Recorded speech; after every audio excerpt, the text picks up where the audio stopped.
life trips you up and you kind of have to just kind of get through it your own way. And that's kind of like what I've done. And I needed to reassess things that I kind of find things that I loved about fitness again and just do some reassessing. And I'll just tell you, I've done a lot of personal growth and I'm sure everyone's doing that in quarantine right now. But I've decided to kind of pull back on real estate and get back into the fitness scene. And so I've been working on some ideas I don't want to go into great detail about, but I've been looking at investing in some fitness ideas that I've had and bringing those to fruition. And that will involve being on camera. I mean, you see me more active on social media and posting videos and trying to get up to par as an old man on how to put up a YouTube video. And so I'm making my way there. And yeah, I got some exciting things happening. So that's where I'm at right now. So it's been a long time coming, but everyone needs to do things in their own time. It's more than just your output, more than a bike.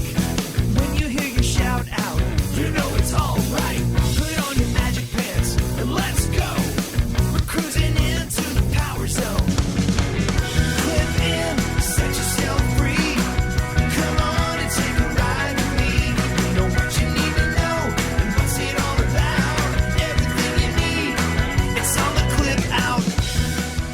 Welcome to the Clip Out, episode 163. This is Crystal O'Keefe. And this is Tom O'Keefe. Hi. Hi. We haven't really hardly talked today. I know. So. How's it going, stranger? Good, and you? Pretty good. Crystal, Glad tomorrow is Friday. Crystal, right? With a C, with a K?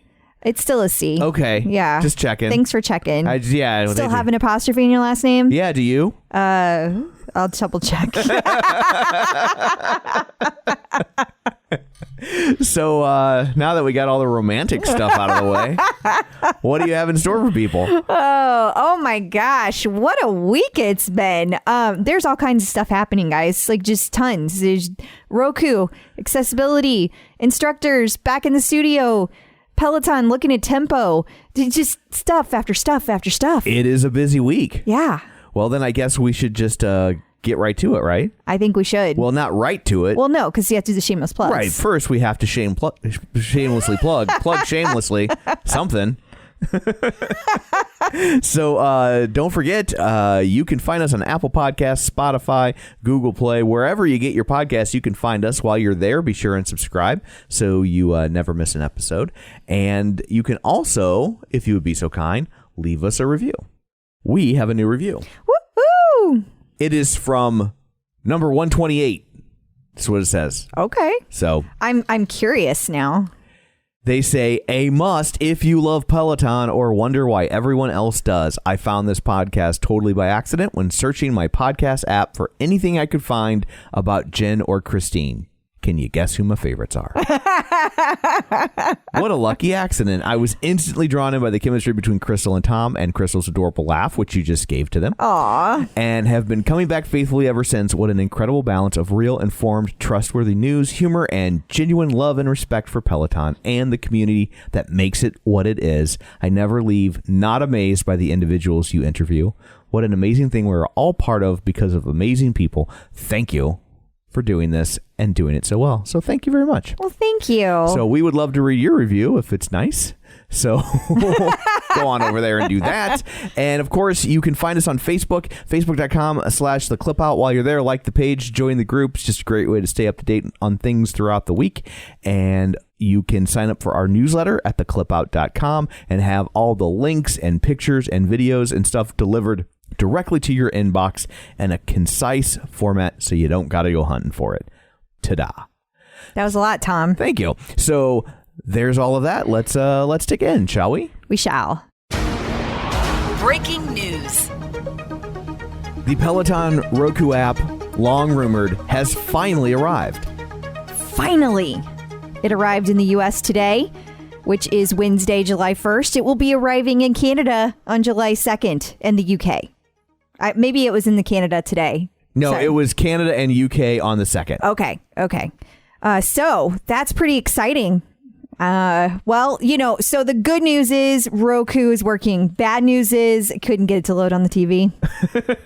I'm cursed. You are cursed. I haven't tried it on this one. I didn't try it on this one. Do you even own a Peloton? Be honest. I do. I own a lot of Peloton crap. Don't make me show you my payment history to Peloton. Yeah, that probably for the best. Yeah, you might just fall over.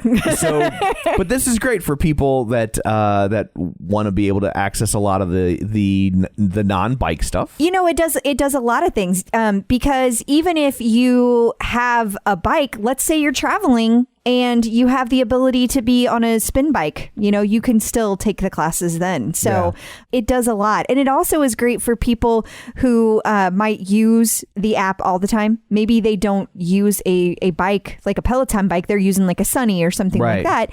They can now cast to the TV too. I mean, they're not casting to the TV. They're using the actual app on Roku. But that's going to be a much nicer experience than using a tiny little iPad, you know, to get the same information. Yeah. So I think it's really cool. Absolutely. Did you see one of our early guests, John Mills, played a small role? I did. Okay, so did you see how this kind of all comes together, though? Because, like, he's the one that is introduced these two, which is where you're going with it. Right. But then that, in turn, made the stock price go up also today. So John Mills is indirectly... He moved the stock market. He's a Peloton god. Yeah. And since we own a little bit, thank you. Yeah. Thanks, John. He owns a little bit, so he's happy too. I'm sure. Yeah. He probably owns more than a little bit. So that's finally here, and it's nice to see them working on some non-Apple stuff. It is. Yeah. It is. Yeah. Somebody said, well, maybe Android's next. I'm not going to hold my breath. No, I did get the Peloton app on my BlackBerry today, though. So that sounds great. They finally got that out of beta. Woo. Speaking of advancements in their technology. Yeah, this is another one. Yeah, this is a big one. Peloton has finally updated some of their accessibility factors. Yeah, so you might remember that. I know you remember, Tom, but I mean, our listeners might remember that we interviewed Kristen Fleschner. I don't even remember what episode it was. It's been a while. It's been a bit. And she is blind, and she's also an amazing athlete and does all this really cool stuff. But she was training on the Peloton, and, you know, she explained and really made me so much more aware of what kind of difficulties somebody who is blind faces when they're using the bike. Because, like, if you have like an Apple phone, for example, it has what's called a screen reader on it, and it can tell you button by button what you're pressing or what you're doing, and it kind of goes through, and it's like, this is your home button, this is, you know, it very clearly lays everything out. But the Peloton tablet didn't have that. Gotcha. And so now they do. So now she's going to have, and everybody who has previously had accessibility issues, they're going to have a completely different experience on the bike. So this is huge for people who have been waiting for this. That is awesome. I'm so excited that this finally happened. Yeah, and she was episode 101. 101. Yeah. So yeah, we're on 163 today. Something like that. That's been over a year ago. So, you know, and I have to say, I know that Peloton did not like give any one person any kind of kudos, but I know that she had a lot to do with this because she was talking to Peloton about making this happen, and that was her job. Was to go around to companies, not Peloton. Like, she wasn't working for Peloton, but she went to different companies and explained to them the importance and to help facilitate things. Yeah. Like that. So. So it's very cool. So absolutely. Kudos to Kristen. And then all the instructors are headed back into the studio. They are. I have noticed this week. I mean, there hasn't been an official announcement, right? You know, but it kind of has, because all of the instructors at home are wrapping up. They've all been doing their last rides. It's to me, it's interesting because this weekend is the All for One ride. Okay. Well, and there's a whole bunch of classes. There's 5 different classes. There has been a lot of questions around how they're going to do it this year because we have all of our social distancing taking place.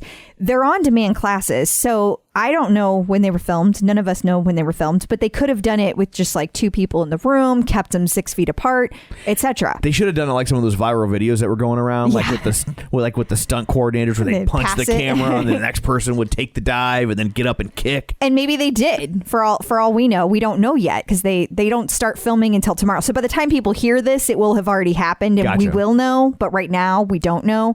And so the point being, though, lots of people thought hey, since they're not saying it, maybe this is the demarcation. This is the line in the sand that they're drawing, and they're going to go back to being in the studio in the same way. So it's interesting to me that that was kind of a theory some people had. And now it appears that after this weekend, they're all going back to the studio. So I can't help but wonder if they were related. We just weren't seeing it. Right. And then, for people who don't check their email, or maybe a lot of people don't get Peloton emails. I just want to make sure people realize after the All for One rides, there's a few days of a pause and reflect. So there are no new live rides for the July 4th to the July 6th. They're taking some time off. Well deserved. And I think it's kind of in response to everything going on in the world and across the board, just a little bit of time to take a minute. Gotcha. Okay. And so, so even if they head back in the studios, they're still not open for classes. Correct. They'll just be recording classes from the studio. That is correct. Just to be clear. Yeah. And so on that note, Tom, I hope realize that does not mean we're back to business as normal and that the schedule will resume being a full schedule. I don't know that we're quite there yet. Yeah, that makes sense. Getting the psychological edge with Dr. Jen. So joining us today via the magic of a Skype-a-phone, Dr. Jen Mann, licensed marriage, family, and child therapist and sports psychology consultant. Sports psychology for you, child therapist for me. You may know her from VH1's Couple Therapy with Dr. Jen or VH1's Family Therapy with Dr. Jen, her long-running radio show, The Dr. Jen Show. She's written 4 best-selling books, which is only 4 more than I've written, including The Relationship Fix, Dr. Jen's 6-step guide to improving communication, connection, and intimacy. Ladies and gentlemen, and all points in between, Dr. Jen. Hello. Hello. Great to see Thank you guys. Oh, it's good to see you too. So gearing up for the big ride? I am gearing up for my 200th ride. Woo! Nice. Do Robin's live dolly ride. I have work schedule around this ride. That's what a big Peloton geek I am. Fingers are crossed that I get a shout out. Woo! So if this segment sounds a little rushed, Yeah. we'll know why. Yeah, exactly. I don't know if you saw on Instagram, but I got my cowboy hat out for the ride. I'm gonna see. I'm very excited that I'm gonna get to ride with you, Crystal. I'm excited too. I don't know that we've ridden together. I know, and I never ride at like 3:00 in the afternoon. Like normally I'm with clients right now, but I arranged everything. as probably your listeners can understand that I was like, it's my 200th ride. This is a big deal, and I'm going to celebrate it. And it's like, I got to practice what I preach. I talk about self-care. I talk about celebrating important events. So you know what? A girl's got to do what a girl's got to do. I love it. I'm so excited. I've been so jazzed all day. Well, now I feel bad because I have to bring the mood down because of the topic of the week. That sucks, Tom. It does. It's what I do. I'm a buzzkill. So the topic of the week is we're going to talk about COVID and just how people are dealing with that. Like lots of people had things planned, whether it's marathons or whatnot, that now have gone away, and how they're dealing with COVID in relation to their workouts and exercise regimens. And I have seen a lot of people talk about kind of the combination of, on one hand, people have adapted really well. And I think that Peloton users are at such an advantage. And, it's been interesting because I'm such a Peloton fanatic and I always share with my clients and my friends all the things that work for me. I say that probably about half of my clients now have Pelotons. And half? Wow. Yeah. And I would say, are you giving them your referral code? Yeah. Get a referral code. But I have really noticed a difference for those that have that outlet. I have a few people who don't have Pelotons who have started to go to the gym, but there's a risk factor obviously involved with that. And also the ones that are going back to the gym are even saying like, it was really eerie and weird to be in a gym where there are only like 2 other people and everything's getting wiped down all the time and everyone's kind of keeping a distance and it just feels weird. So I think that Peloton users tend to, when it comes to exercise, be coping with this pandemic better than most. But I also think that a lot of Peloton users who have become hardcore athletes, and, whether it is a 5K or a marathon or triathlon that people are training for, that there's a sense of loss about these events. Like, I know for me personally that once I got my Peloton tread, I started to get into running, and I was like, you know what, I'm going to do a 5K this year. I had done a marathon in 99. And it was a struggle for me. I trained for it. I went with a training group, and I was kind of like, I'm not a runner, but like, this is a bucket list thing. And I did it at 5 hours and 20 minutes. And I'm very proud of that. I finished. You should be. Absolutely, you should be. And so this year, like I said, I'm going to do a 5K. I did a 5K probably about maybe a month before everything shut down. And after I did my 5K, I said, I'm going to do one a month. Like, that would be really cool. I can't do that now, obviously. Yeah. Not only do they not exist, but I wouldn't feel safe doing it. And I know that there are a lot of Peloton users who were starting to make those goals. Maybe they were doing the marathon training program with Bex, or they were, doing, I think it's Matt has the 5K program. And you read on Instagram and in articles about people who I did a marathon in my backyard running in circles, or I did a marathon on my track. As cool as that is, it's a different experience. So there is a sense of loss when you've been planning to do an event like that. And you have to really let yourself grieve that loss. And I think that it's a hard time to grieve any losses when people are losing loved ones, when people are seeing all this racial injustice and people being killed. So it's very hard in a certain way to allow yourself the room to grieve something that isn't as catastrophic as something like those things, but still affects you. And I think that a lot of people I'm talking to right now are minimizing their own pain and frustration because of these giant, painful global and national world events that are going on. And I think it's very important to give yourself the room to grieve losses and to allow yourself to feel the frustrations even under these circumstances. Yeah, I know that has to be difficult in terms of, like you said, there are so many worse things going on that it almost feels petulant sometimes to be upset about the smaller things. Yeah, but like you said, when it's a part of self-care, it's I was reading a really frustrated post by somebody today. It wasn't actually not part of the Peloton community. It was part of the Ironman community, but he was really frustrated because people were talking about, will the Atlantic City one get canceled or not? And he was like, I don't care. I need to do this for me. Like, I need to train for me, because that's how I stay sane. And so to that point, if people do feel like they have to minimize their own pain, what kind of coping mechanisms can they use? Well, I think that it's important, first of all, identify it, allow yourself the room to feel the feelings, talk about it with someone who understands, journal about it, talk to a therapist about it if you need to, talk to a fellow athlete about it that may be feeling some of the same things that you are. Because when we stifle our emotions, the things that we don't express leak out in other ways that are a whole lot less healthy.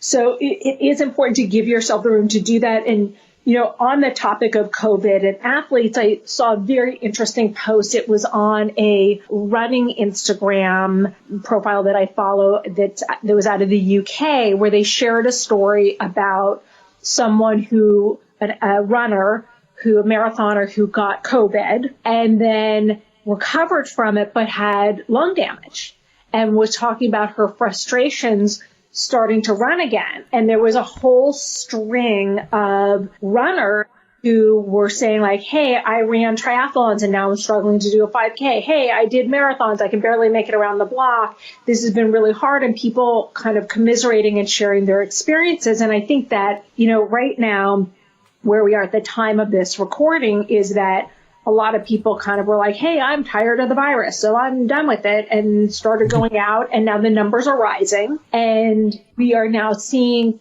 unfortunately, more hospitalizations, and, that there will probably be some shutdowns coming our way.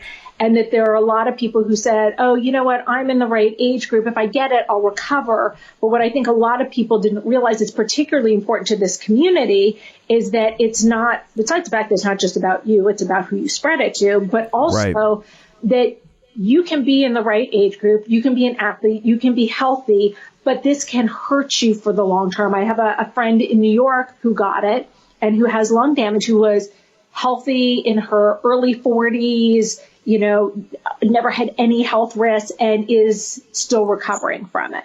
So I think it's important to kind of keep that in mind as we kind of assess this COVID situation and our athleticism and our goals and, you know, what we are going to participate in and what we're not going to participate in. So real quick before we wrap up, on the flip side of the people who are really upset that they're not going to get to do this, what about the people, and I'm kind of joking but kind of not, what about the people who are maybe secretly relieved but also feel a little guilty about that? Relieved that they are not going to have to do the race. Yes. Relieved that they dodged the bullet of having to do a marathon or a 5K or whatever the goal that they set for themselves might be. I think it's a great question. And I think if you found that you were relieved, what you have to really do is evaluate your goal set. That while I'm all for setting goals that push our limits, at the same time, if you set a goal that you're now relieved to not do, it may mean that you didn't set incremental enough goals leading up to that big goal.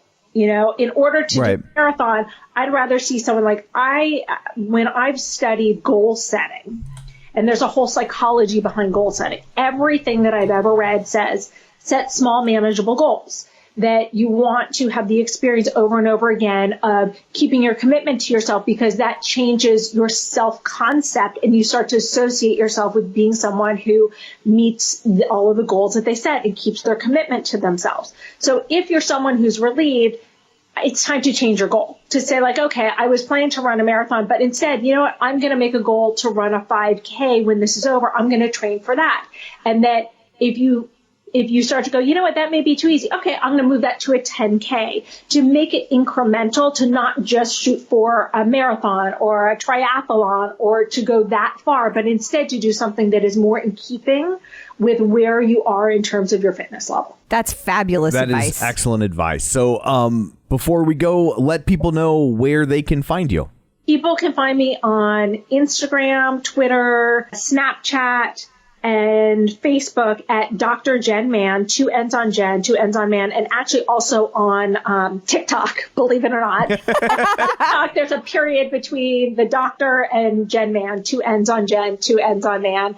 And I actually, on my Insta stories, I always post my Peloton workouts because I started posting them and people started messaging me and saying like, hey, you didn't post today. Would you post that one? Like, I want to see what you're doing. So people have been really receptive to it. So I've just been trying to post every day what I've been doing. So do you post your workouts on TikTok too? You know what? I haven't, but that's a great idea. I should do that. I would like to see that. Okay. Fun.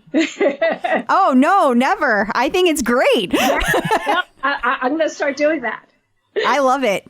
Yeah. Well, thank you very much for joining us. My pleasure. Other connected fitness. It came out this week that Peloton has been sniffing around some of their competitors, or at least one of them. At least one, yeah. So Tempo is the competitor that they were looking at. So, I just want to give a quick breakdown. I don't want to spend a lot of time on this, but there's a difference between Tonal and Tempo and Form Life, and people get these confused. They look a lot alike. They all hang on the wall. They all look similar. They also compare it to Mirror. Okay. So Tempo, just really briefly, has live classes and has barbells. Tonal is the one that does not have live classes but has magnetic weights built in. Form Life can or cannot have weights built in. You have to choose, and it's the most expensive out of those three. Gotcha. Mirror doesn't have any weights and no weight classes. So just to kind of give you a quick overview of the 4 different ones we're talking about. I thought it was interesting that Peloton was looking at Tempo. I would think if they're looking at a weight-based company that it's all about strength, that they would be looking at Tonal. Yeah, I mean, Tonal feels like it's giving you something that Tempo isn't in terms of that you don't have to bring your own barbells to the equation. It's providing that through electromagnetics. And obviously we talk about tonal a lot here. Yeah. And we have a whole other podcast about tonal called the Superset. Yeah. But I mean, I really think it is cool the way you can adjust the weights and stuff. Like, it does it automatically for you. You don't got to think about it. So like, I feel like technologically tonal's at a much different level than something like tempo. Yeah. And having said that, maybe that's why. Maybe Peloton's like, well, I don't want to have all that built in. Like, maybe we want to have our own proprietary. Also, maybe they did look at tonal and we just don't know about it. I mean, the only reason that this came out was because of the mirror thing, which we'll get to in a second. Right. And it was kind of a side note that it happened. So I don't know. And I want to just point out that just because Peloton was looking at tempo does not mean they are purchasing tempo. Right. There's a lot of people out there that are like, oh, well, I'm going to go buy this, or I'm going to wait. And I was going to buy a tonal and now I'm not because I want to have it all under one roof.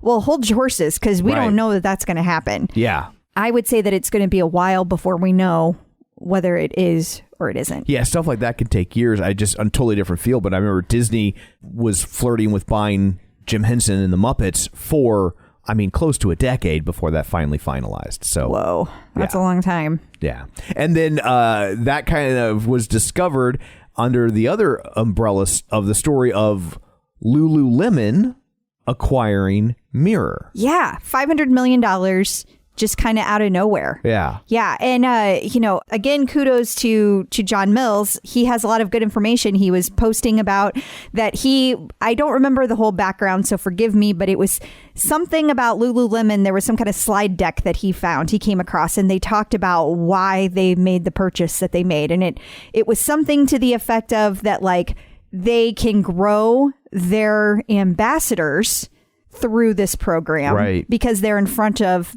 the screen, and that the ambassadors can then grow the fitness wear. And so it's a very good cross promotion. It's very good synergy. But the other interesting thing that John posted was, guess who is an ambassador of Lululemon? Our brand new yoga instructor at Peloton, Chelsea Jackson Roberts. Oh, that's an interesting conflict. Right. Is it? I mean, does that mean that she can no longer, be an ambassador? Does it not mean that because Peloton and Lululemon work together on clothing sales? So maybe they worked in, I don't know. There's a lot to look at. It raises a lot of questions. Sure does. So watch this space. Quick follow-up. We talked last week about some problems people were having with the Beyond Yoga collection. Yes, Beyond Yoga. The letters that said Peloton were peeling off, and they were peeling off instantly, like while people were wearing them for the very first time, not like in the dryer. Sure. And so that happened so many times that Peloton actually was proactive. Somebody pointed this out and posted it in the Clip Out group, so thank you for doing that. It was an email that went to all the people who bought it, and they were basically like, we know this isn't up to standards. We're sorry. And I think they said the email was not the entire thing, but they made it right somehow. Right. And so I thought that was pretty cool that Peloton did that and that they were so transparent with their purchasers. Absolutely. Peloton in the news. I'm not sure how to say this. UX design? UX design? Yes. Yeah. It has an interesting article about how Peloton uses psychology to perfect their customer experience. Did you get a chance to read this one? I did not get a chance to read it. Sounds fascinating. It actually is. I enjoyed it because it's first of all, it just glowingly talks about Peloton, and you get the impression that the person who wrote it loves Peloton as much as I do, which I always enjoy reading articles like that because I'm like, they get it. But they go on to explain like some of the things that Peloton does are very different, and they reward you psychologically to keep getting on the bike, and that's why it works. Like they call it a social fitness game that uses psychological principles to hook users. So in essence, they've gamified it, but they've gamified it in a way that feels mature. And what I mean by that is not all adults consider themselves gamers, right, Yeah. And so I would have never called it gamified, but I understand what they mean that it's gamified. Yeah, like you can do things that trigger that part of your brain and that aren't necessarily like a true video game. A true video game type reward. Yeah, like those badges do a lot for me, especially when I love those flash challenges they've been doing. It's like 4 classes you have to take in 4 weeks, and it's like, okay, my brain can do that. And so little things like that. The article also goes on to talk about like default biases and the halo effect and how Peloton makes it a habit, how exercise a habit. For example, they have a habit loop that everybody has a habit loop that you have a trigger, a routine, and a reward. And then they talk about what those things are. So exposure, simplicity. This article is just fascinating if you haven't had a chance to read it. So I'm sorry that you haven't gotten to read it, Tom, because I think you'd really enjoy it, especially from a marketing perspective. But everybody that I saw read it really enjoyed it. And the only thing they had to add to it was there's things that they did not cover in this article, such as the social interactions you get on social media, right? Which that's not really Peloton. I mean, that's a bonus of Peloton, right? And it's a huge part of it. The community is huge, but I don't know that we can really credit that to Peloton in the same way because they didn't create it with that in mind. Right. It's kind of a happy accident. Exactly. Well, and if you want to find that article, you can find it on our Facebook page at facebook.com/theclipout or sign up for our newsletter at theclipout.com, and it will be included in this week's batch of stuff. It sure will. There was also an article in Medium, on Medium, at Medium. I don't know which one to use, but all about the Peloton community and Black women. Yeah, and it was specifically about the group Black Girl Magic, which I just want to let everybody know we do have an interview coming up with one of the founders and admins, Courtney Snowden. I'm pretty excited about that because I've been trying to get that interview for quite a while. So that's coming up in the future, but I can't get the article to load right now. I don't know if you're having better luck, Tom. So that's I'm kind of babbling because I don't know what else to say. Yeah, it gives me a 404 error now. Yeah, and it did not the other day. Huh. Well, it highlights Black Girl Magic and it highlights the experience for the Peloton community for Black women. And I think it's a pretty cool article. And I wish that I had it in front of me so that I could explain it to you guys, because I was very happy that some of our members from that we know were actually kind of highlighted. That's pretty cool. Here we go. Thanks, Tom. You're welcome. He saved the day. That's what I do. So you guys may not know that Black Girl Magic has more than 7,000 members, which is pretty freaking awesome. And it talks about Courtney Snowden, and that is who we interviewed. She has an interview coming up. I don't remember what week it is, but it's coming up very soon. And this talks all about her, why she came up with it, how she made it into a Facebook group, and talks, of course, about Peloton, kind of some background there, and the awesome community that exists. So if you guys want to check that out, it will also be part of our newsletter that will be coming out this weekend. And we'll even use the new link that works. Yeah. And not Peloton related, but gym related, we found an article from studyfinds.org. A quarter of gym goers don't expect to ever return to the gym. And I know the feeling. Well, you never went. I think I went one time, right? Actually, you were you had a thing there for a while. For a little yeah, bit, but yeah. That was like years ago, though. It's like a decade almost. Just about. But and so I was concerned about coronavirus way early. Way early. You were so far ahead of the curve. You flattened the curve before the curve existed. There's not much I can flatten. So I just find that fascinating that like that many people, and that's already taken into account probably people that have already completely bailed. I think it is because, again, the study took place in the cities that have reopened, right? And talks to them about, like, are you going to start going back? Like gym goers that already went to the gym, they've changed their habits since coronavirus. What's next?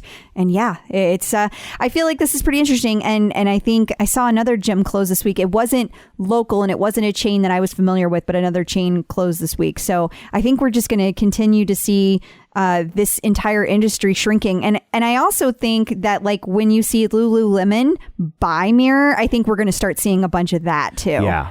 I concur. They got to see the writing on the wall, and this is a great way for them to get their product in front of people. Absolutely. When they're not thinking. It's just not going to feel like a commercial, even though it is. Absolutely. We have a new contest. Woo! Woo! I am so pumped to tell you guys about this. Yes, it's going to be a lot of fun.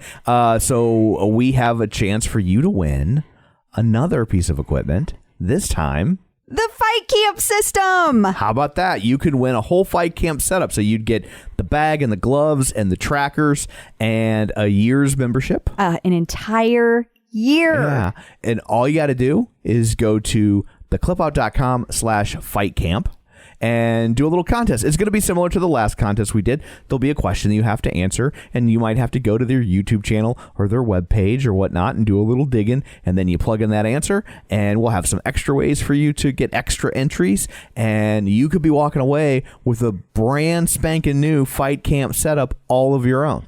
Pretty exciting. So you've been doing it for a while, and you love it. I have. I absolutely love it. And it's so addicting to see the punch counts go up. People are absolutely going to love this. I'm so excited that we get the opportunity to be able to directly share it with another person, and of course hear how they like it. It'll be awesome. Yeah. So once again, if you want to enter the contest, please do go to theclipout.com/fightcamp. And if you want more information about Fight Camp, you can swing on by their webpage, which is joinfightcamp.com. And just to let you guys know, that contest starts this Friday, July 3rd, and it will be taking place for an entire month. You have four chances to win or to enter. The All for One ride schedule is out. It is, and I am not going to read it because it is super long. And because it's all on demand and Gotcha. and Encore, they did a whole bunch of different configurations. But I do want to remind people that there are 5 different classes. So you've got your bike, you've got your tread, you've got yoga, and then don't forget the UK folks are also involved. So all of the instructors will be there. Make sure you check it out. For those of you who are new, you do not want to miss this. You want to make sure and take these classes. They are always the highlight. They are everybody's favorite class. They're fun. They are surprising, and they are incredibly engaging. So make sure you don't miss those. You got your dolly ride in. I did. And I got to take it live, and I had a blast. I sung my heart out, especially to Jolene. And Robin had 2 versions of Jolene on it, and I loved both of them. And the whole playlist was just perfect. It was just a great time. Speaking of artist theme rides that will feature I Will Always Love You. There's a Whitney one. Yes. And there's a Whitney ride. There's a Whitney run. I was able to take the Whitney run live this morning with Maddie Majacomo. Always a pleasure taking a class with Maddie. And this, no exception. The man is just wonderful at giving history on these artists. He talked about, there was a lot of things about Whitney Houston I didn't know. You probably know all this, Tom. You're so good at pop culture, but I had no idea that she had so many people related to her that were incredibly famous. Did you know Aretha Franklin was her godmother? Yeah, that's coming back. Yeah. And her cousin is Deanne Warwick. Yeah, I knew that one for sure. And her mom is some amazing person who was the best gospel singer. Yeah. Just crazy good. She was on an episode of Silver Spoons. Did he talk about that? He did not talk about Silver Spoons. How do you talk about Whitney Houston and not talk about Silver Spoons? Well, there was a lie. It was 30 minutes. He had to pack a lot in. Yeah. So I think when most people think Whitney Houston, they think Silver Spoons. That's definitely the first thing that comes to my mind. I know, I do. What a great run. I really love these artist collaborations, and it's always so special to take the classes and get to be able to see a different side of each instructor. Yeah. So definitely enjoyed that. Hey, real quick, the summer mug with the Robin quotes back in stock. It is. That must be a big mug because she's got a lot of quotes.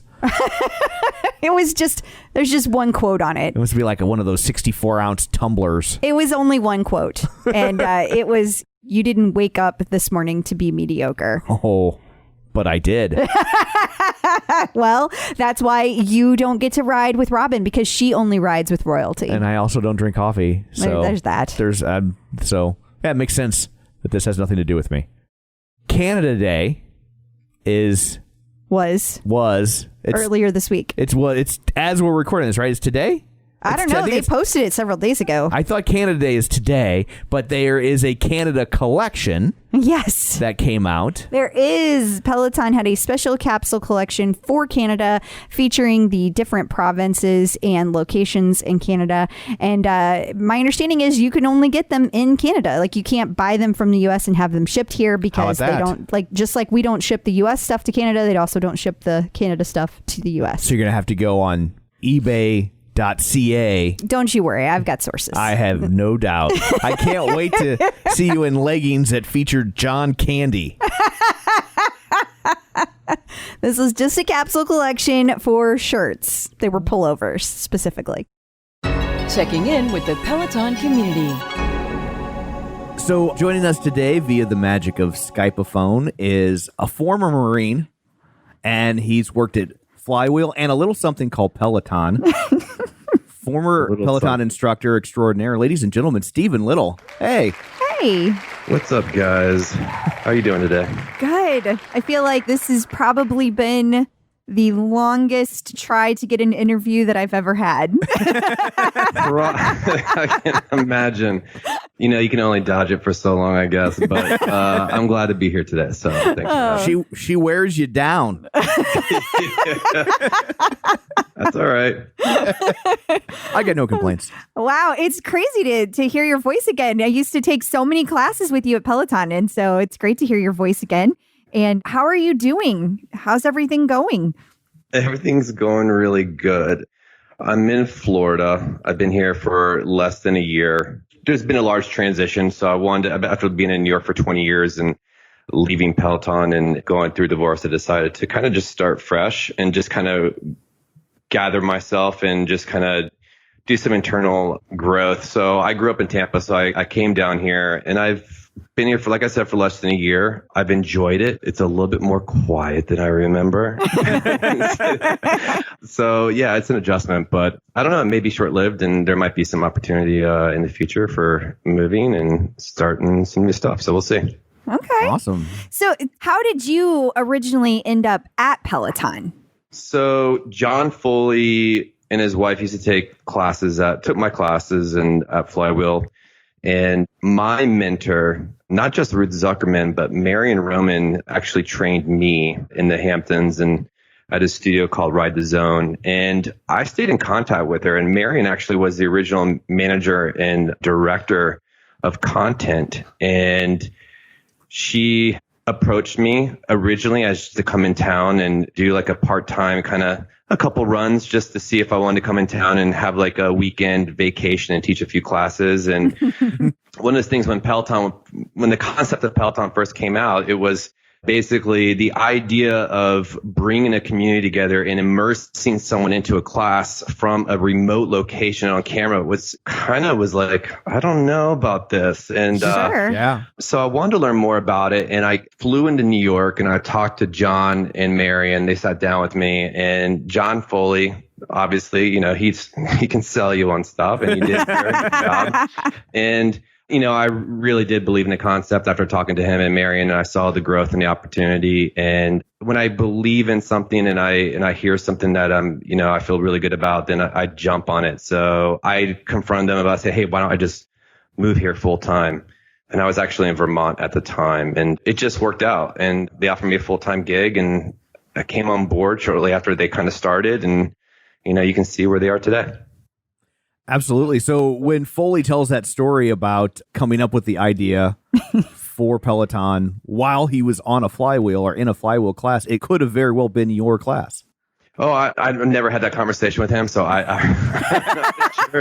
I said he could have took been. A lot of instructors and got inspiration from many people. We have some good instructors there, so. But yes, maybe it did sprout from my class. Let's just say that. Sure, it could.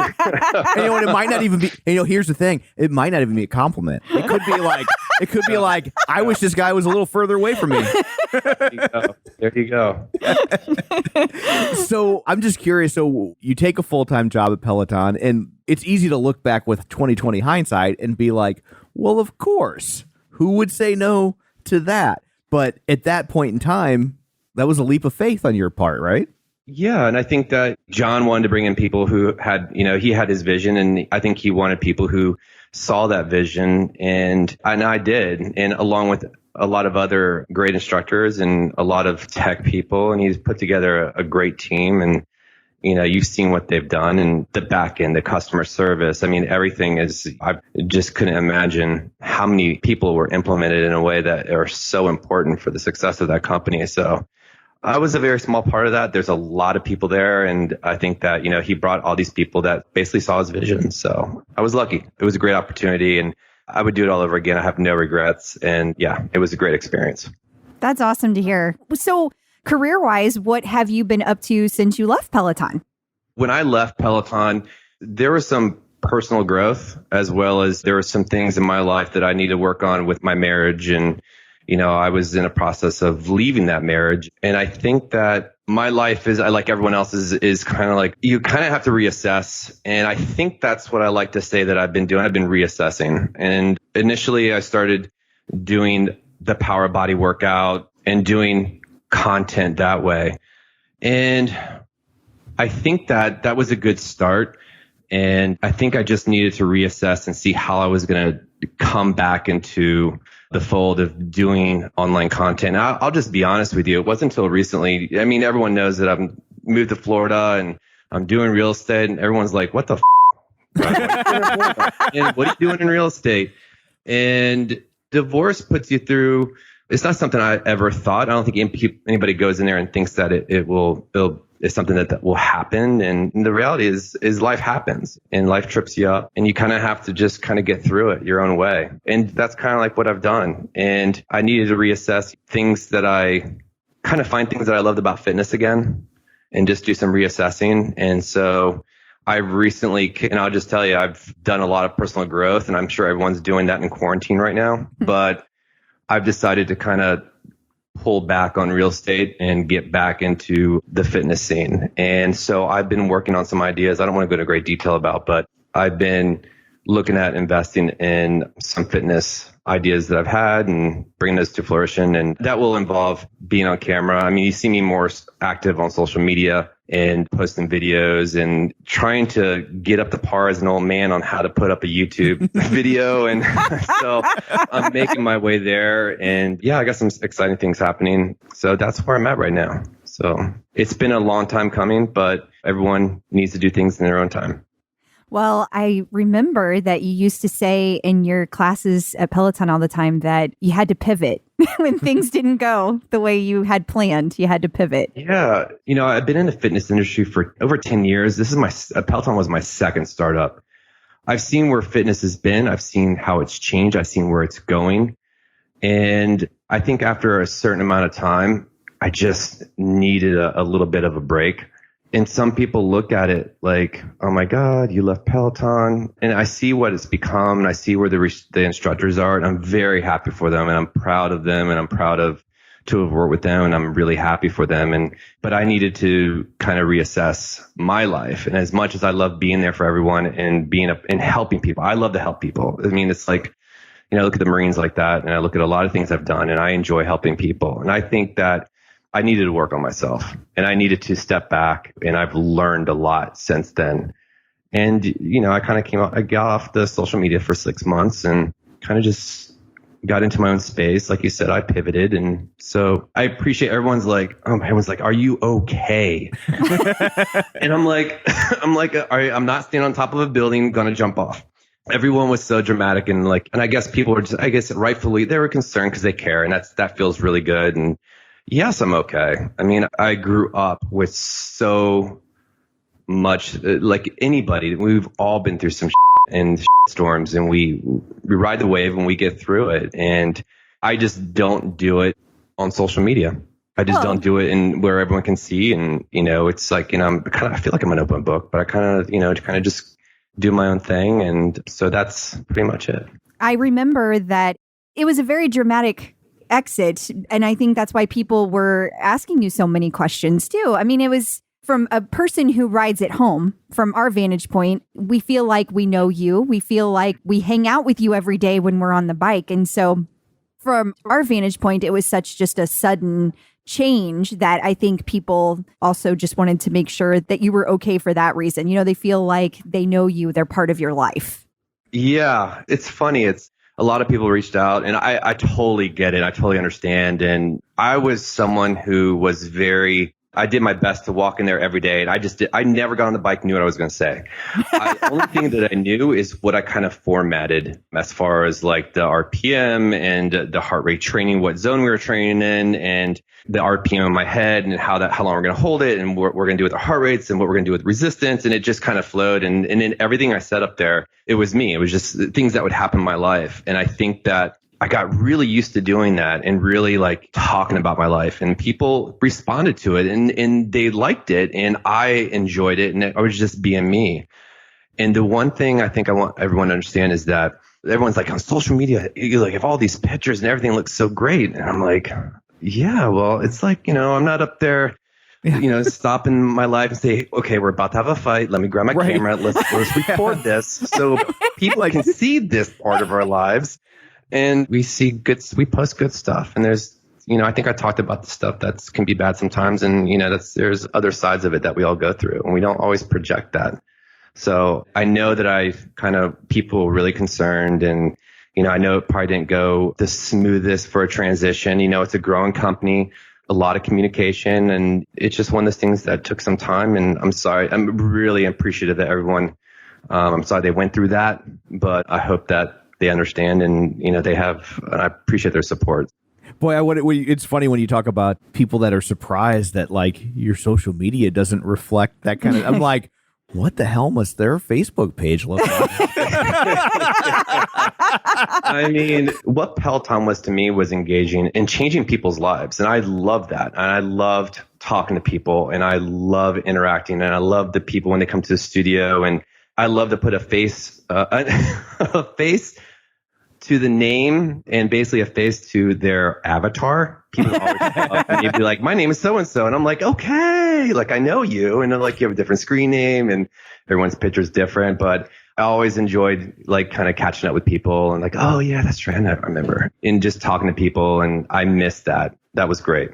And I don't know where I was going with that, but okay. That's all right. We do it too. Yeah. I think it's great when you said that, like, you'd start the class, you'd crack the mic, you'd have no idea what you were going to say. Just because it's like, I didn't think that I would ever have anything in common with a fitness instructor.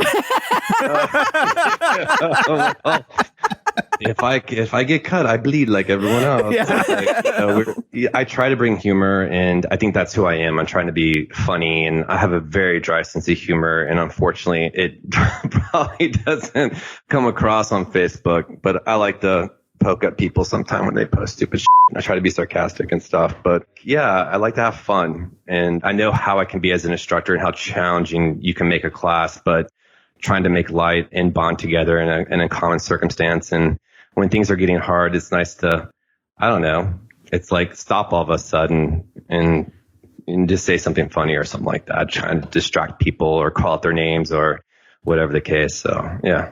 When I would take your class, it was 5:00 in the morning here, and you always did your morning class, and you would have your coffee, and you would just say things that just like woke me up. I would laugh so hard because it was just out of nowhere. I am like a to travel with. I am the worst. If I come to your house, if you invite me over to your house, if I'm ever in your town, and you're like, come stay with me, I'm going to ask you if you have a coffee grinder, if you have a drip coffee maker, and if you don't have what kind of coffee you have. I buy this home what is it called? 6 Depot coffee. I think it's from Maine. I buy a 5-pound bag every month. And I love my coffee, and I have it with my steamed almond milk every morning, and it's still an important part of my day. And I think I made a joke earlier. I just don't start my day with like hot water and lemon or whatever. Like, yeah, I got to have my high octane fuel. I do too. Well, if it makes you feel any better, when you and Peloton did part ways, that was our highest downloaded episode for a very long time. It was. For really? A year and a half, maybe. It was like we compared everything to, will we ever beat the Stephen Little episode. It's true. Wait, That what is was true. the title of that, by the way?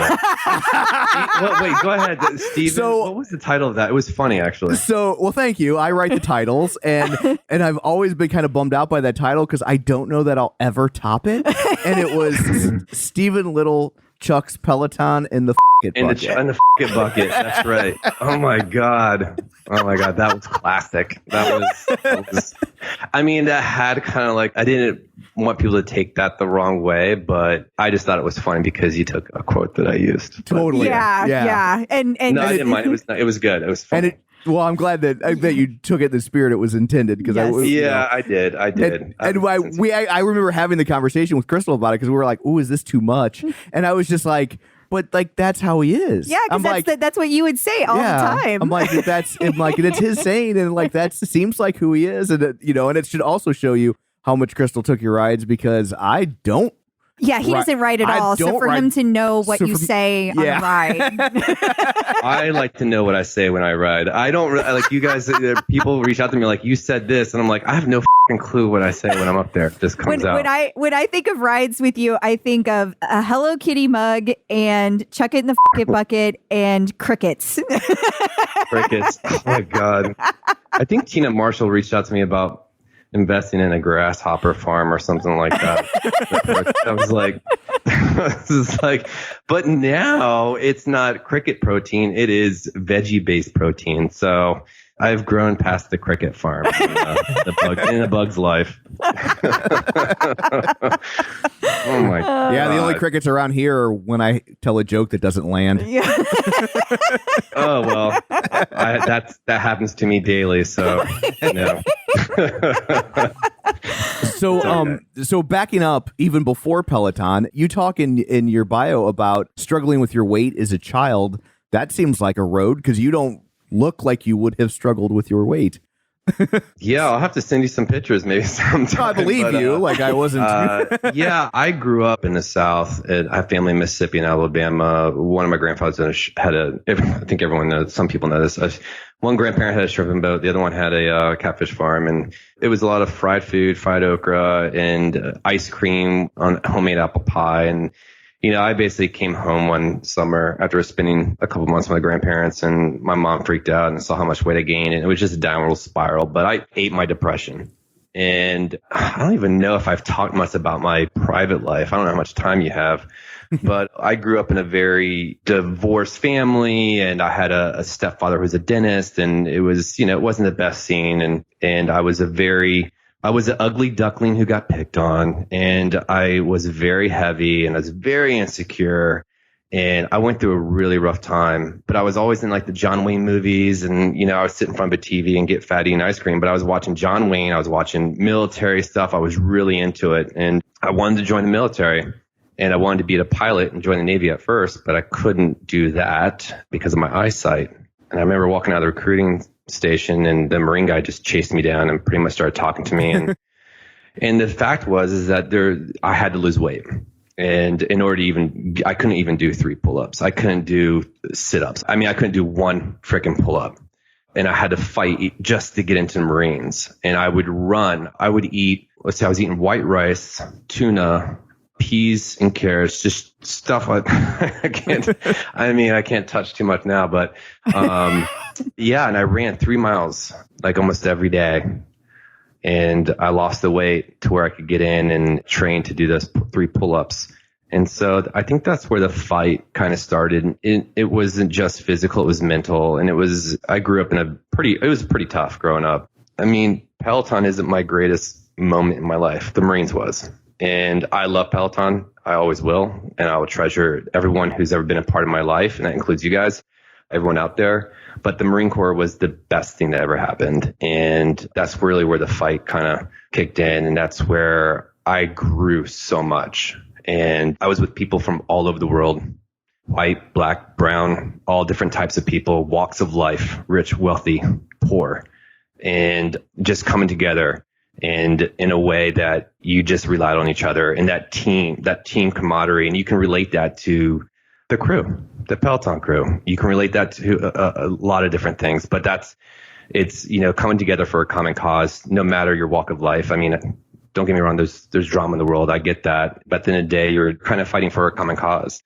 And so, I kind of took that into fitness. And, I did real estate for 10 years in New York. And I took a spin class and I was like, I think I could teach. It's not that I didn't think I couldn't spin. It's not that I didn't think I couldn't, I just thought I could get up there and motivate people. And I never thought about people could look at me and be motivated. I thought they could hear me and be motivated. So I learned how to teach. And I was going to SoulCycle, actually.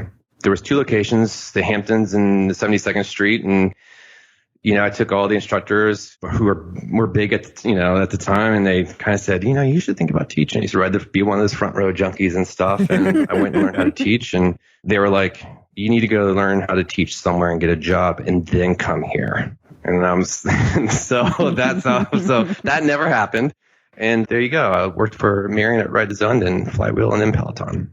So when did you make the switch in your personal life from just, I need to lose weight to get in the Marines, to actually being fitness focused with more of that became your lifestyle and more of a strategy involved to it? So you're asking when, as far as having a healthy lifestyle kind of began for me in the fitness world? It sounds like when you first started to lose weight, it was more goal oriented in terms of I just need to lose X amount of pounds so I can get in the Marines. But at some point, it sounds like that transitioned to more of an honest to goodness strategy about overall fitness. And I was just curious about when that transition took place for you. Is that something the Marines kind of, the way they're structured, it's kind of just assigned to you? Or did you have to make a conscious choice to start saying, I'm going to strategize what I eat, how I work out, that sort of stuff? Well, everything's structured in the Marines. I think I had to fight before I even got in the Marines to lose the weight, and they just provided more structure, not just on a physical but a mental level. And that's something I definitely carried forward. And I didn't give a shit what I put in my body in the Marines. We were eating cheeseburgers and I was eating a lot of stuff. And I actually didn't go to the gym too much until probably about a couple years. And I wanted to improve and do some things some training that I wanted to do and be a part of in the Marines. And I had to, just put on some weight. And so I became more consciously aware of weightlifting.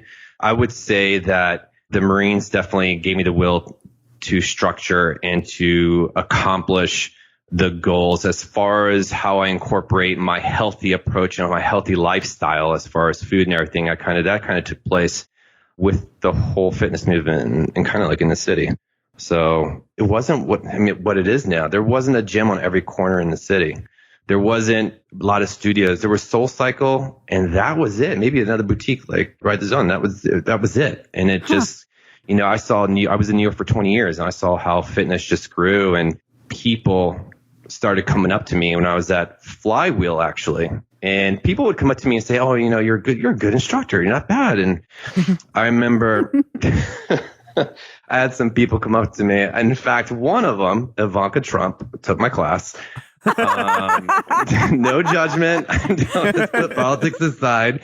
And she came up to me and she's like, I just took your class. Do you personal train or anything like that? And I was like, no, not really. I was like, if you hate me for saying it, oh well, but I'm kind of glad I didn't take the job. But still, you could be Jared Kushner right now. I saw an opportunity to channel what I was bringing to the class. And that was the structure and just basically the motivation of the Marines and what I took from the Marines. And, I had 4 drill instructors, I had 3 regular drill instructors and 1 in training, and they would just be in my face. And believe it or not, before I got to Peloton, I was just a hard ass, if someone left the room early, I'd be like, are you f***ing tired? Are you done? And then I just didn't put up with shit. I was like, if you don't have time to make time for a full class, don't come to class because you're opening the door, you're disrupting people in their zone. And at the end of the day, it's me saying that probably disrupted the class. You learn things along the way, and I had some good teachers, but I was a really hardcore prick. And I think that working with clients and starting to train clients and starting to identify more and talk to people, and I think my personality started coming out more. And I had a lot more things to talk to them about and learning a lot about fitness and training and stuff like that. So I was definitely evolved. I remember another saying that you used to say all the time. You just made me think of it. You would say, "Don't quit. I hate that Don't quit. Don't quit. And that's something, I mean, we all are going to be in a space where we're going to have to say that to ourselves. I don't care who you are. I am climbing up a hill after a car accident as if it's like trying to lose weight or trying to get through boot camp, or it's a battle and it's going to come back around, and it's what we do. So we kind of do what we can to get through it and try to create too many excuses. And, you know, you're all going to get knocked down, and you just got to find a way to get up. And you maybe got to lean on a friend to do that. If you don't have a friend, call me up. I'll give you a hard time. Careful what you wish for. You know, I'll be around a lot more. It's. Yeah. So I know that you just mentioned the car accident, but I don't know if everybody like from the Peloton world is aware that you had the car accident. Do you want to share anything about that? Yeah. Sure. Why not? So basically, as soon as I was able to, with the divorce, and, you know, we just kind of started filling out the documents and everything to do that, I was like, I get the out of here. So I moved down here in September, and I get a brand new car I was very excited to have. And I'm at a stop. I stopped on a street, 2 cars in front of me, and somebody was pulling to a shopping area. I was at a stop, and someone ran in behind me at 45 miles an hour in a construction truck. So I have a Land Rover, so I was lucky because those things are built like tanks, but it didn't like destroy my car, but it totally destroyed. The impact definitely whiplashed my neck and my back, and I had a couple herniated discs in my back and my neck, and it was just a slow. Luckily, I didn't have to have any kind of major surgery. It had ablation where they basically killed the nerve ending for the pain receptors and stuff like that. But it was a lot of chiropractor, physical therapy, cortisone shots, and the last thing I ever want is put shit in my body, because it's a short-term fix. So yeah, I didn't want to get any kind of nothing more than I needed to. And so I went through 3 days of treatment a week, and I was stressed out with my divorce and the change and everything, and having been in real estate and starting in real estate again. And I just I got down for a little bit. I was kind of like found myself in a place of confinement as far as not being able to move the way that I'm used to, not being able to run, not being able to, and I tried. I'm like, oh, this sucks. I'm like, I can't even run a mile. And if I could run, I couldn't do it for very long. Something would start hurting, and couldn't lift weights, couldn't do anything. And it was a tough time, especially for someone who's coming out of fitness and still wanting to be fit. And then we got into quarantine, and, you know, when I moved down here, everyone's on a party boat here. Everyone's like drinking and having fun. It's like, you want to have a business meeting? Let's meet at a tiki bar at 2:00 with all the snowbirds. And I don't have a drinking problem, but I don't know how people took that. But I was like, I'm starting to drink more than usual. And so I gained weight. I think I kind of said it as trying to relate it to like gaining weight and stuff. And I found myself in a familiar spot that we've all come from, and I can identify with it. Then a place I haven't been for me at this age before. And I've helped a lot of people get through it. And so I had to really just apply what I would say. It's always easier to say it than to do it. That's so true. It's hard to take your own advice. It is. So I quit drinking. It'll be 3 months this September. And you have to understand, I could drink tequila, and you guys know me from Peloton days, and you guys a lot of them are drinkers. They come in, they ride for different reasons. Not everyone's riding to get fit like an instructor. Some people are riding just to be in the space of their fitness, and, you know, to who they want to be and how they want to look at themselves and how they want to feel, and they want to live in that mold, and they want to be able to, like, you know, at the same time have fun and drink. And I was in the same place, except I was an instructor, and I was able to stay in, you know, but I taught so many classes and I worked out. And so to get to a place where you couldn't have one drink because it changed your body dramatically, I found myself in that place, and my metabolism went down. And so, like I said, I quit drinking. I changed my diet. I stuck with it for about 4 months because, you know, I'm a believer that special diets aren't sustainable. Keto diet, all that stuff, it's short-lived. I mean, you can only live on those diets for so long. Some people can do it longer than others, but for me personally, I went vegetarian for a while, and then I was like, oh, I miss fish. The crickets came calling. So I stayed eating healthy, and I got the clearance basically to start training. It was more than a couple months ago. The COVID thing happened right when I was starting to go to a cycle bar and spin. And that was short lived for 2 weeks. It felt good to be on the bike. I'm not going to lie, but just to get to sweat again. Yeah. And then everything shut down. So I got into the gym about a month ago. So I'm on my 4th week, and I'll be posting a video tomorrow on Instagram about, it's kind of talking a little bit about what I'm talking about right now. And the next week I'll do like a before and after. But everybody goes through the same thing. It's like instructors are not superheroes. And there's a lot more behind it than what you see. We sell fitness. It's not just our personality. It's not just who we are as individuals up there and how you connect with us. And there's a lot of work behind that. I think that, you talk to anyone, everyone's got a story that they kind of use, and there's a reason why they got into fitness. But there's the physical work. And I think it's important that people know that if you are that person that looks at an instructor and you're inspired by them, not just by what they say, but what you see, there's more than spinning. There's a lot more. Cardio is a small aspect of it. And you got to kind of build to that. And it's hard.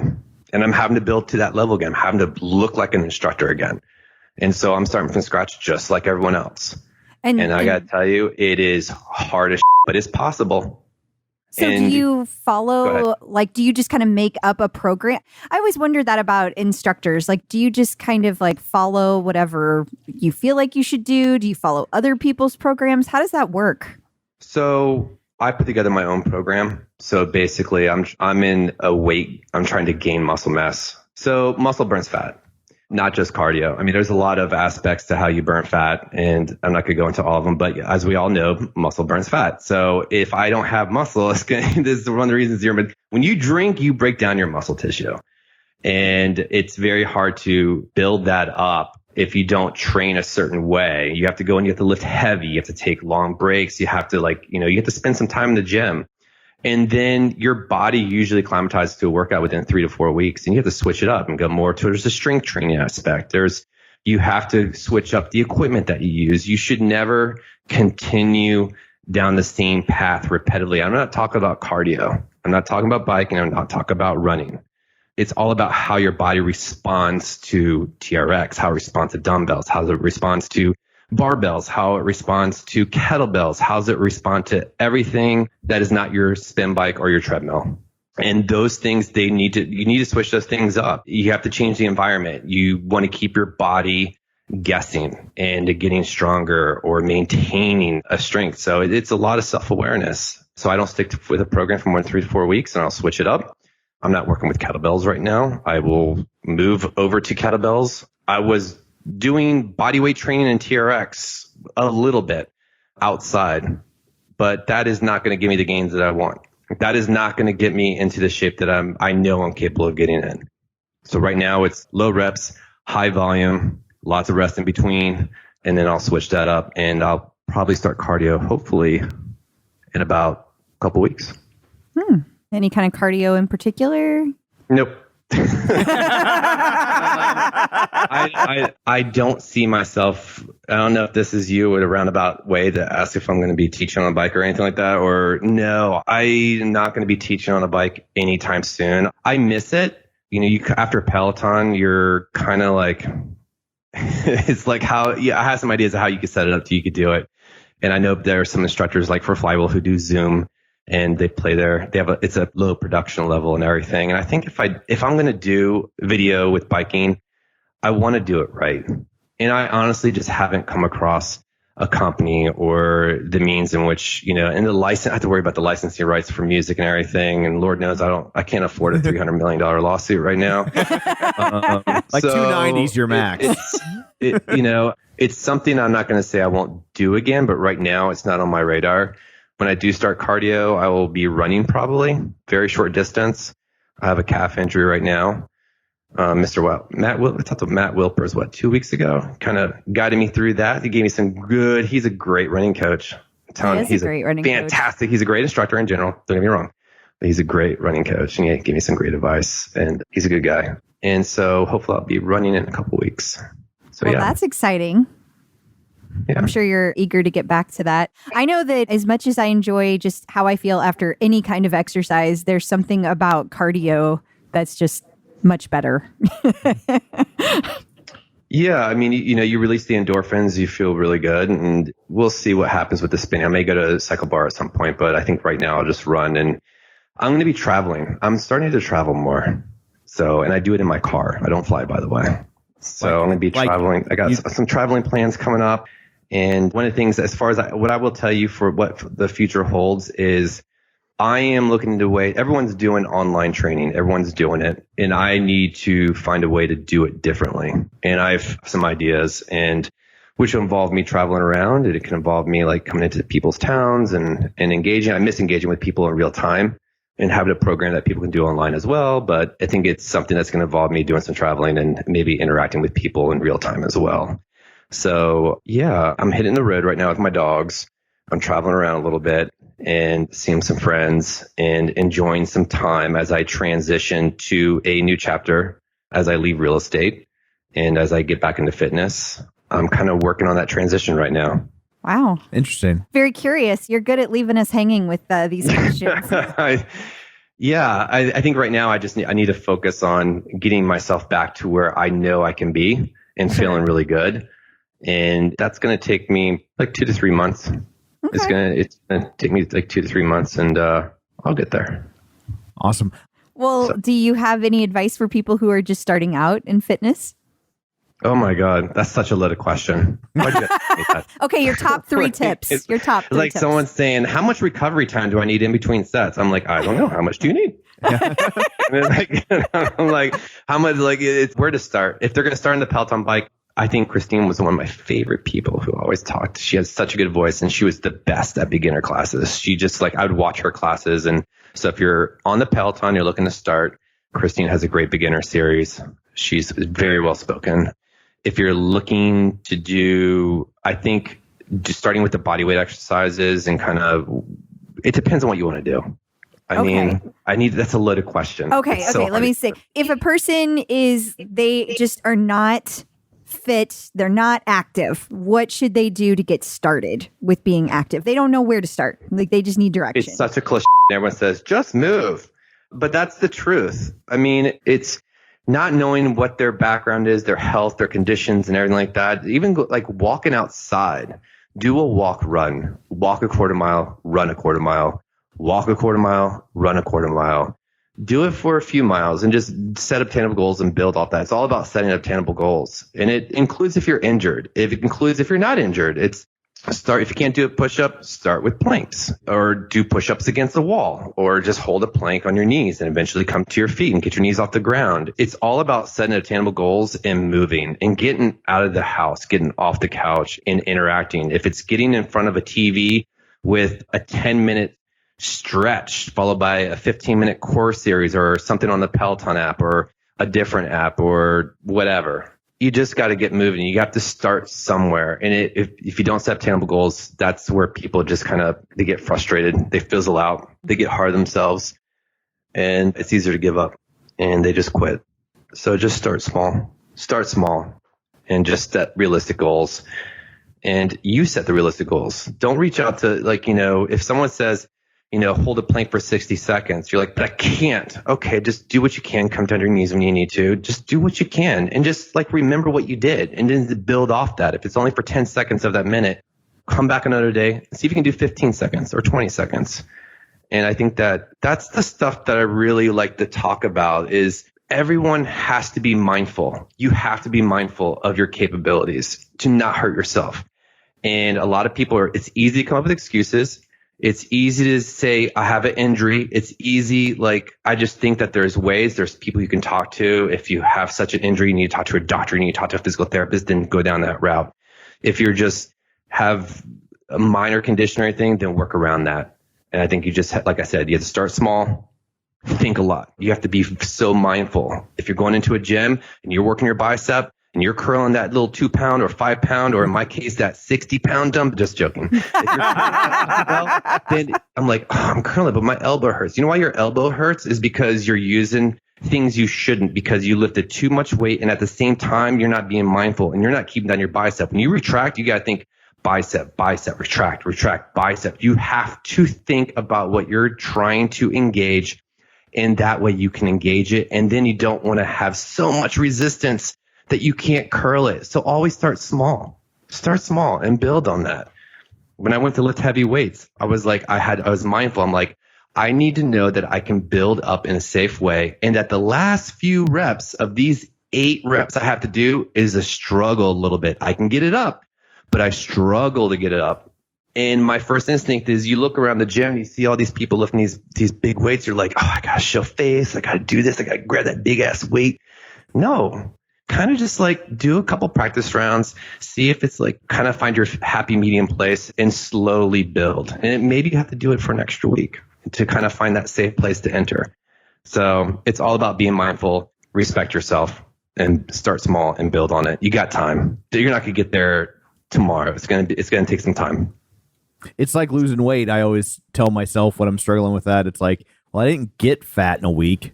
I'm not going to get unfat in a week. Right. You know, it's one of those things where life gets away from you. It could be a stressful time, and it happens to us all. I mean, it happened to me. I got smacked down, and I got back up. I wasn't in the pits of hell, but you fall down, you get back up. You got to be mindful of what you're putting in your body. You're not going to get there any faster if you're drinking alcohol. You're not going to get there any faster if you're eating sugar. You're not going to get there any faster if you're eating something your body shouldn't be putting into your body. A lot of people don't know if they have allergies or not. Get an allergy test, or you really need to learn your body and take the time to learn it and approach it from all angles. And, you have to make sure you're not overeating. You have to make sure you're it's so easy to eat when you're inside and you're drinking, you're eating, and you're just bored. You just want to lift a fork of spaghetti to your mouth because you got nothing better to do right now in quarantine. So you're just eating. And it's like, stop, you're full. And you're full, but you're like, yeah, I'm full, but I can still shovel a couple more mouthfuls in there. And then you stop. And you don't have to go. Don't be active by walking to the fridge and grabbing something later either. You're full. You're fine. It's Those okay. steps don't count. It's so I think it's everything in moderation. Food, fitness, everything. That's my advice. And just being self-aware and be easy on yourself. Everything in moderation, including moderation. Yeah. Yeah. Start your day. Be thankful. Put yourself in the right mindset. And just love yourself and just put some work into yourself. It's so mental. And I know it's so easy to be up there and coach and having not been in that position in a while, but it's so mental. It's so mental. Awesome. Well, before we let you go, where can people find you on the internets? They can find me at Stephen T. Little at Instagram and same Stephen T. Little on YouTube. So I just started using YouTube a week ago, I think, and kind of uploading some stuff. So I'll be using those too. I prefer, I'm never on Facebook unless I want to fuck with people. You know what? I know people get something out of Facebook and people are like, just posting some weird, funny shit. Someone posted today something like, what would you tell a teenager that you learned from, or something that you did in the 80s that you can't do today, or something like that? Or what advice would you give them? Or what was it that was really cool? And I was like, what was really cool in the 80s? Facebook wasn't around in real life. People wouldn't share every thought, every minute that came into their head, every minute of the day on Facebook. It was just a different time. I was being sarcastic, but yeah. But get only off social media. Don't spend too much time on there. Go live life. Reach out to me on Instagram. Bunch of pictures. People don't comment as much. It's kind of like, it's like cruise sailing there. Facebook's going to fuck you up. It's going to make you feel insecure. It's going to make you feel bad. People are going to pick on you. People are going to be like, it's just, oh, God. So. I think that what you should do is just start your own YouTube channel, just doing what you're doing right now. Just like all the random stuff that comes in your head. It's ironic. I'm like, I'm trying to build a business on social media, but I'm fucking with Facebook right now and telling people not to follow me on Facebook. And so, maybe that's something that I want to incorporate to what I'm doing next is just have fun. And the cool thing about not working for a big company, I can say whatever the fuck I want, pretty much. And I can just say whatever I want. I don't have to worry about, you answer to yourself. but I can have a lot of ideas and talk about a lot of different things and hopefully not offend people on the way. Awesome. Well, I think it sounds very exciting. Yeah. I can't wait to see what you have coming up. Absolutely. Thanks, guys. I really appreciate it. And I just want to say, I think it's really cool what you guys are doing, and I appreciate all the love. And one last thing that I will say is that I will not, I mean, everyone asks me this, so I'll just say it because it's asked me all the time. I will not be going back to Peloton. Life goes on. Peloton was a ripple of many ripples of like, and it sounds like so, I don't want to say like Cobra Kai, we were like, some weird aura stuff, but you throw a stone, there's a lot of ripples in life, and Peloton was one of them. And there's a lot. I've done a lot of cool things besides Peloton, and Peloton's not the all and be all. They're a great company. I wish them the best. I think they're a great company and they're going to do well. But there's a lot more experiences that I'm going to have that I'm going to love doing that doesn't involve, that will not be Peloton. And I'm sorry and some people are not going to like hearing that, but life's got to move forward for me. You can't look in the rearview mirror and you just got to move forward. I think it's smart to just kind of own that and know that about yourself. I'm not one to go backwards either. And moving forward is a lot healthier than going backwards. So I think that's great that you know that. And there's always people that you're going to make sad and upset with things like that. But I also think that it's great you're able to share your life however you choose to, whether it be on social media or on YouTube. And people are excited because they knew you through Peloton and they just want to keep in touch with you in some way. So I think that being able to keep that link is what means so much to people. And I will continue to do so. And I look forward to, and hopefully, connecting with more people in a lot of different ways, and definitely that way. And yeah, I just want to say I miss everyone, and I hope they follow me. And I don't just say that. And I really do miss everybody and having an impact on people's lives. And I'm going to continue to do so. So just look out. Things are coming. Well, you are missed too. And I just want to put out there that it's been, 3 years now? And I still remember so much of your classes. So you're still having that impact on people. People still take your classes to this day and you're still teaching. So just know that. I'm happy to hear that. I'm getting messages from people who are new to Peloton and they're like, oh, I just discovered your classes. And that's really cool. That's really cool that they go back to 2016. 2017 to stir up a class of mine, but yeah, it's really cool. Well, I really appreciate that you took the time to do this today. Thank you so much for sitting down with us and chatting. Can you tell that I wanted to do it? Because you asked me one question, I'd answer probably 5 of your other questions. I was like, this guy, he's had it under lock and key, and now it's like a waterfall. And it's all coming out. So yeah. So we're glad you chose. Again, we're glad you chose to do it here. Yes, definitely. Well, you guys, thank you so much, and I look forward to talking to you guys soon. Yes, and like I said, whenever you get everything all where it's going to be with your new whatever it is, if you would like to come back on and talk about it when it's appropriate to do so. Oh, I would love to do that. Yeah, definitely. Yeah, cool. Yeah. Okay. Anytime. Awesome. Cool. Thank you very much. Yes, thank you. Have a great rest of your day. All right, you do the same. Stay in touch. Okay. Bye-bye. Bye-bye. Well, I guess that brings another one to a close. What, pray tell, do you have in store for people next week? We are going to talk to Ty Adronis. He is the founder and creator of Tour de Peloton. So we are going to get to hear all about that. Awesome. Well, until then, where can people find you? People can find me at facebook.com/Crystal D. O'Keefe. They can find me on Instagram or Twitter at ClipOutCrystal. And of course, I'm on the bike or the tread at ClipOutCrystal. And you can find me on Twitter at Roger Kubert or on Facebook at facebook.com/Tom O'Keefe. You can find the show online, facebook.com/The Clip Out. While you're there, like the page, join the group, and of course, wherever you're getting your podcasts from, be sure and subscribe so you never miss an episode. So that's it for this one. Thanks for tuning in, and until next time, keep pedaling and running.